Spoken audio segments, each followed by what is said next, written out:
Welcome to Breadcrumbs.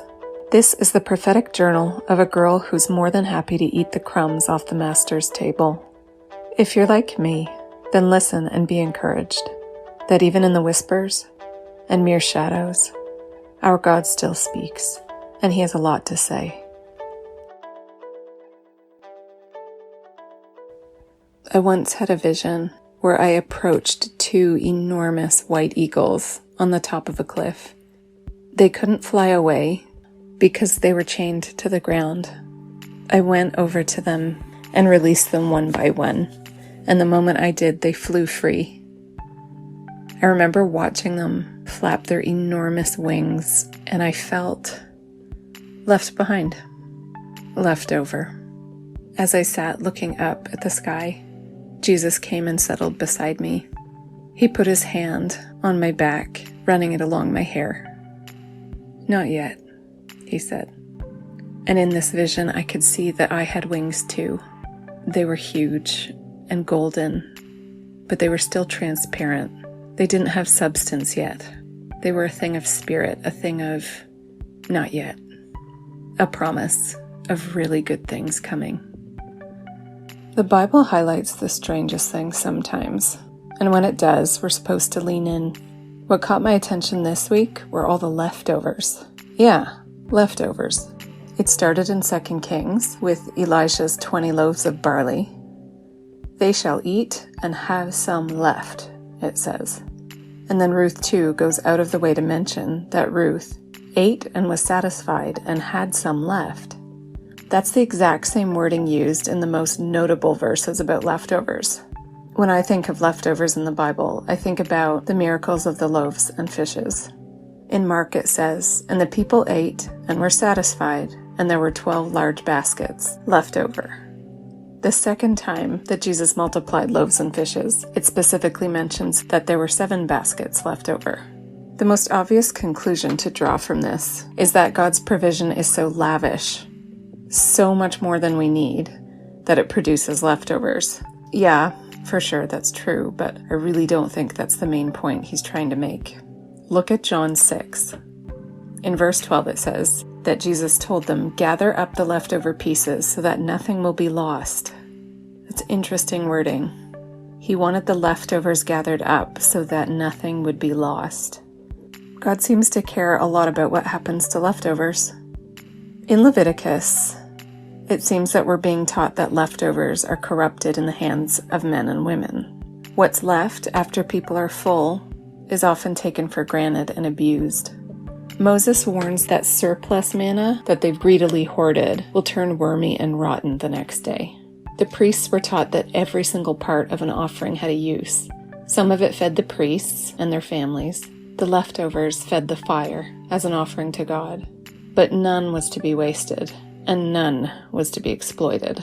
Eli's 2 sons learned that lesson the hard way. The generals of war were warned that leftover spoils and treasures that were wrongly handled would become a snare. For all his wisdom, Solomon's empire of leftovers, an excess of chariots and foreign wives, long after he should have had his fill of both, turned his golden reign to worm and rot. To God, dishonoring leftovers was repulsive because He's not a God who wastes. He has very specific plans for leftovers. In Israel, come harvest season, there was a strict order to deliberately leave leftovers for the sake of the poor and hungry. They would come and scoop up what was left, lying around the corners of the fields after the bulk of the harvest was already taken in. These leftovers brought life to people. In young David, we see a forgotten leftover son. "Are these all your sons?" Samuel asked Jesse. "There's one left. He's with the sheep." God had plans to make this leftover son a king. Ruth herself was, in a way, a leftover, a widow cut adrift after the death of her husband, following after a woman from another land who served a different God, tagging along. But Boaz looked on her, and he saw a wife to be redeemed. The widow saw a little bit of oil left in her last jar, but in God's hands it was multiplied to make a living for her and her son. All the scraps that the world either exploits or dismisses, they're treated as holy and full of purpose in the hands of our God. He makes much of leftovers. He seems to do his best work with them. Time and time again, we are asked to consider what remains. After all, he is a God with an eye always on his remnant people, the precious scraps who are still clinging on after the world has gorged itself. It isn't human nature to glory in scrappy leftovers. It's hard to sit under the table of life and invisibly lick up discarded scraps, but I think we're supposed to be the kind of people that leave the feasting to others and are content with the scraps left behind. I think we're supposed to be leftover lovers. He is. I think he's trying to show us that the ones that cradle the crumbs in their cupped palms while others feast, they will feast later, and it will be at the head of the table. There was a bleeding woman that longed for just a scrap of his robe. There was a leader of armies who knew that just a scrap of a word would be enough for a sick servant.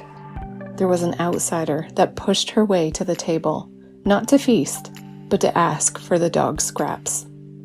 All three saw the leftovers for what they were, pure gold, and all three amazed Jesus by recognizing the gold for what it was. Did we? On Sunday, we had a group of prophetic misfits over. They took turns praying over our family, and when they got to me, one of the women said that she saw me tending a garden. I was working the earth really diligently, and she said that the fruit of the plants was growing and thriving, but it was all happening underground where I couldn't see it. She said that I had done what I could, that I had done well in tending to it and growing it, but that I just wasn't going to see it yet. And then she told me that I sat down at a table and I drank back a cool, crisp glass of lemonade. What the Lord was trying to show me is that he's pleased. Everything I've poured myself into, that I only ever catch just a hint of, it's been well established and it is totally going to yield. He's been trying to assure me it's there. He sees it and it's really good fruit.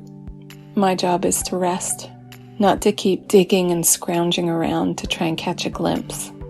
Just to trust. It's going to come. I choose to believe that that's true. I can't help it. I do believe it. I think I'm really building something that really matters. I just don't get to see it yet. If you want to interact with any of these episodes, this podcast has an Instagram account over at Mildly Prophetic. I'll put that in the show notes.